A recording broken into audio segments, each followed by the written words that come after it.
Halo teman-teman, perkenalkan nama saya Muhammad Noval Alam dari Prodi Ilmu Komunikasi Fakultas Ilmu Sosial dan Ilmu Politik Universitas Swadaya Gunung Jati, Cirebon. Di era digital, sebuah unggahan di media sosial dapat menyebar ke jutaan orang hanya dalam hitungan menit. Bagi perusahaan, hal ini bisa menjadi peluang sekaligus ancaman ketika sebuah krisis terjadi dan menjadi viral. Bagaimana cara perusahaan menjaga kepercayaan publik? Jawabannya terletak pada peran public relation atau humas. Pada video ini, kita akan membahas bagaimana public relation mengelola krisis di era media sosial melalui studi kasus Garuda Indonesia. Public relation atau PR merupakan fungsi manajemen yang bertujuan membangun dan memelihara hubungan yang baik antara organisasi dan publiknya. Dalam praktiknya, PR bertanggung jawab untuk mengelola informasi, membangun citra positif, serta menangani berbagai situasi krisis yang dapat mempengaruhi reputasi organisasi.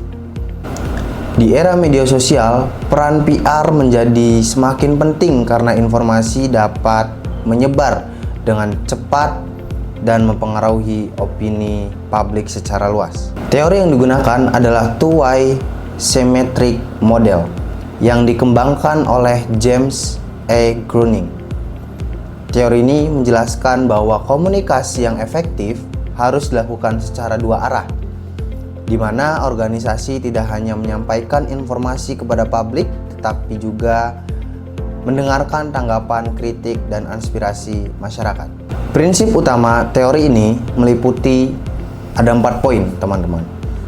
Komunikasi dua arah, keterbukaan informasi, membangun hubungan yang saling menguntungkan, menjaga kepercayaan publik. Salah satu contoh penerapan public relation di Indonesia adalah ketika Garuda Indonesia menghadapi berbagai kritikan dan perbincangan publik di media sosial terkait layanan dan kebijakan perusahaan. Dalam menghadapi situasi tersebut, tim public relation melakukan beberapa strategi komunikasi, seperti memberikan klarifikasi resmi kepada masyarakat, menyampaikan informasi melalui konferensi pers, dan media sosial, menanggapi pertanyaan publik secara terbuka, dan yang terakhir melakukan evaluasi dan perbaikan pelayanan. Strategi komunikasi dua arah ini dilakukan untuk menjaga kepercayaan masyarakat sekaligus menunjukkan bahwa perusahaan bersedia mendengarkan masukan dari publik. Di era digital, setiap organisasi dapat menghadapi krisis kapan saja. Namun, dengan strategi komunikasi yang tepat, krisis bukan hanya dapat diatasi, tetapi juga dapat menjadi kesempatan untuk membangun kembali kepercayaan publik. Untuk kesimpulannya, dari pembahasan ini, kita dapat memahami bahwa public relation memiliki peran penting dalam menjaga hubungan antar organisasi dan masyarakat, terutama di era media sosial sekarang.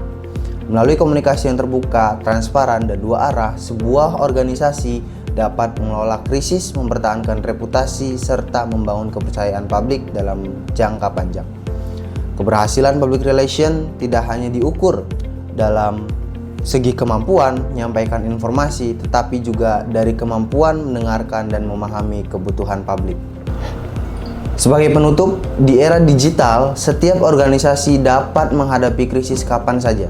Namun dengan strategi komunikasi yang tepat, krisis bukan hanya dapat diatasi, tetapi juga dapat menjadi kesempatan untuk membangun kembali kepercayaan publik.